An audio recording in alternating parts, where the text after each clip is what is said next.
Olá, eu sou o Álvaro Tavares Moreira, sou o CEO da 3Wings e estou aqui no PE Avança para falar de inovação em saúde.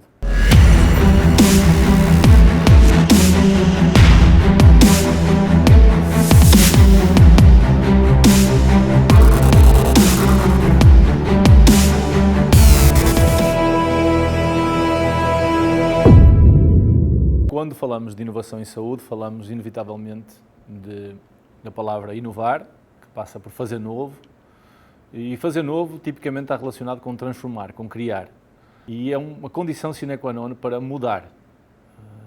Nós queremos melhorar, mas para melhorar nós temos que mudar aquilo que nós fazemos, e mudar o que nós fazemos precisamos de fazer coisas novas.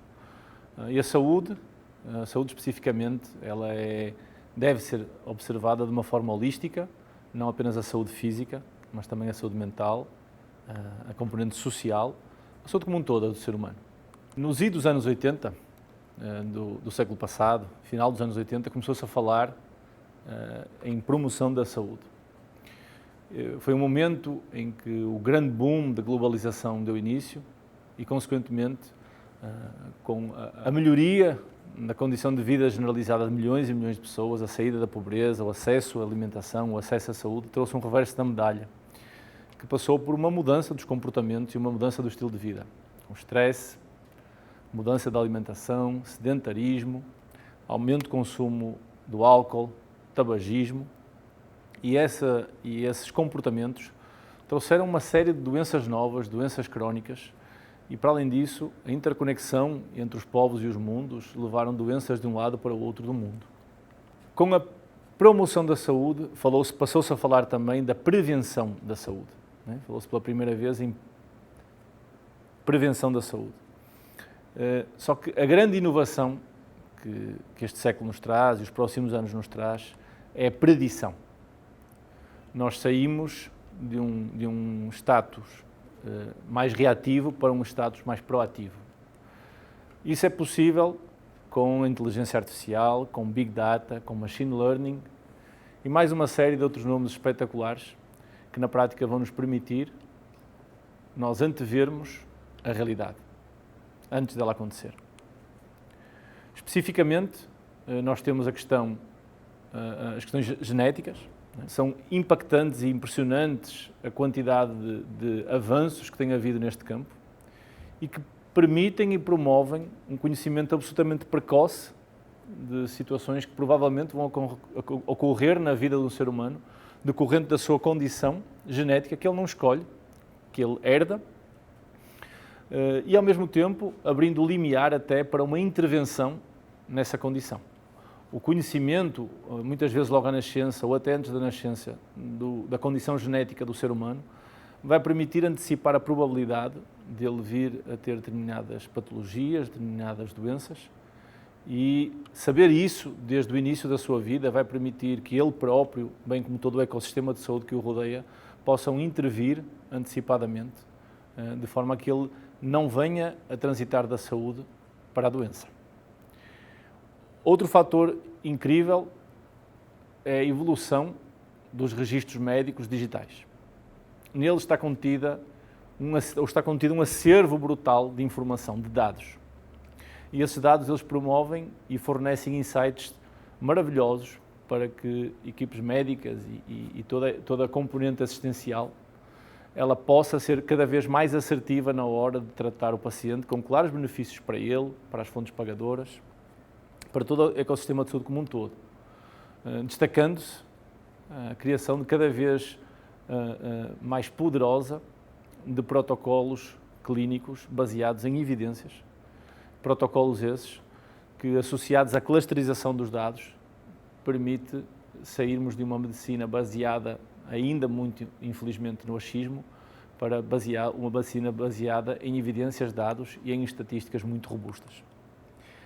Em paralelo, o advento do monitoramento contínuo do ser humano, de alguns dados biológicos e fisiológicos dele, vão permitir que maior e maior massa de dados individualizada relativa a um ser humano específico forneça também aí insights e alertas importantíssimos para a probabilidade do desenvolvimento de doenças crónicas ou eventos agudos bem como no caso de pacientes, de pessoas que já tiveram doenças ou que têm doenças, dessas pessoas serem monitoradas pós-evento e que se alertem para quem pode curar, a probabilidade dessa pessoa vir a adoecer novamente ou ter alguma ocorrência mais aguda.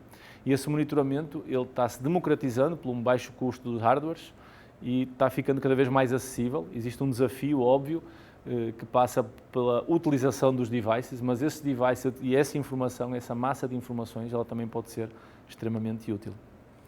Mas tudo isso tem um reverso da medalha, tudo tem um reverso da medalha, que se prende com a segurança das informações.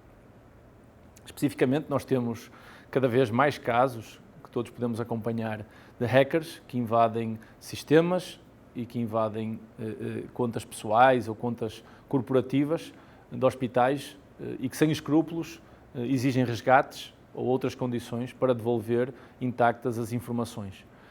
Esse é um problema. Temos também problemas de segurança de informação relacionada com a transação dessa mesma informação dentro do ecossistema de saúde entre os vários stakeholders.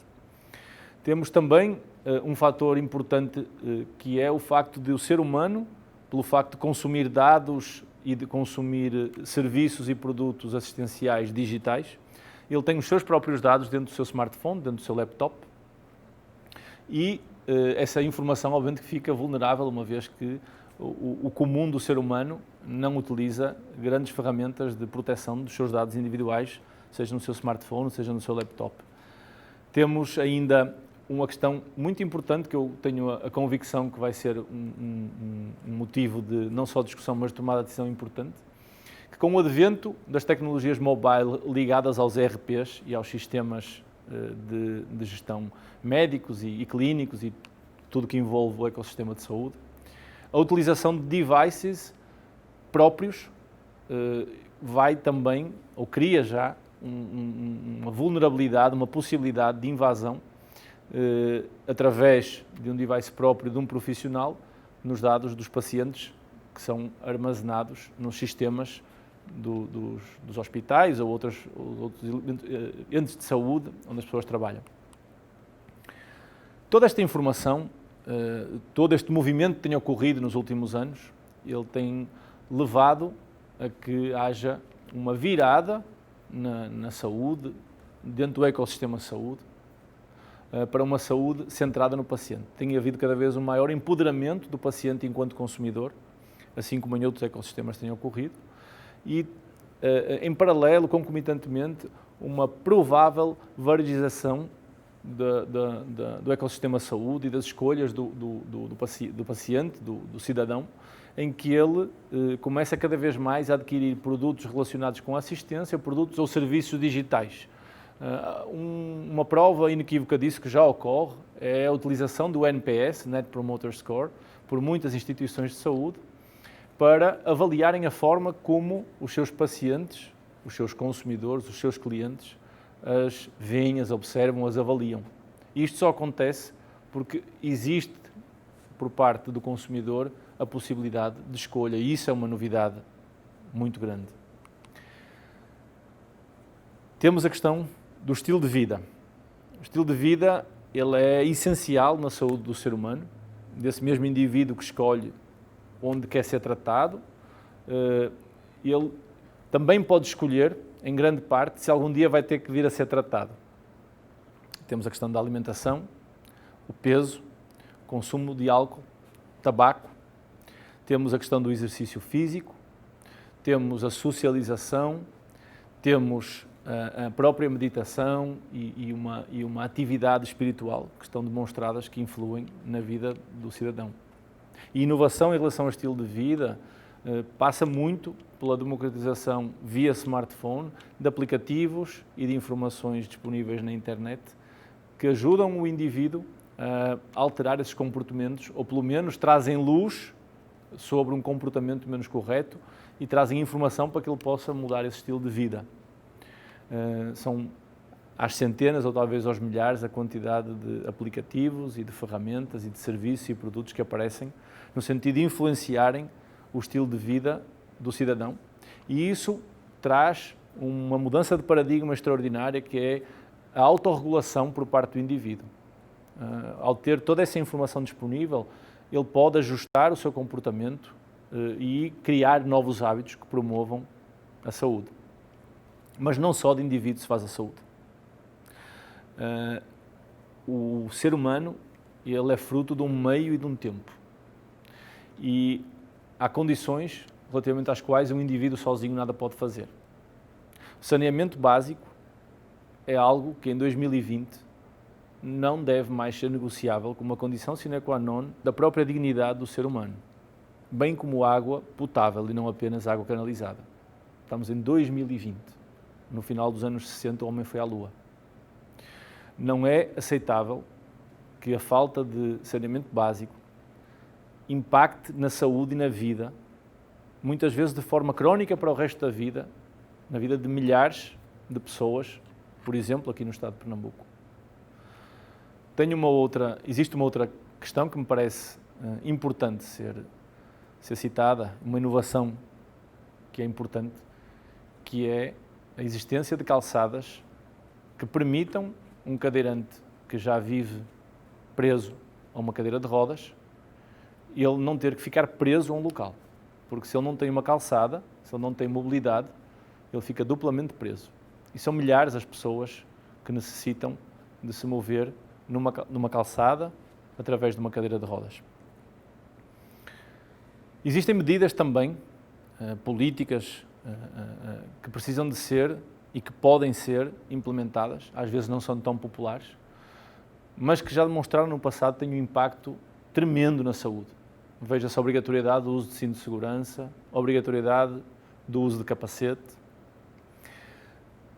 como medidas que trouxeram saúde, ou neste caso, evitaram a doença, para milhares e milhares de pessoas. Mais recentemente, aqui no Estado, temos as famosas Blitz Lei Seca, que, embora gerem alguma controvérsia, é inequívoco o papel que elas tiveram na redução da quantidade de sinistros relacionados com o consumo de álcool.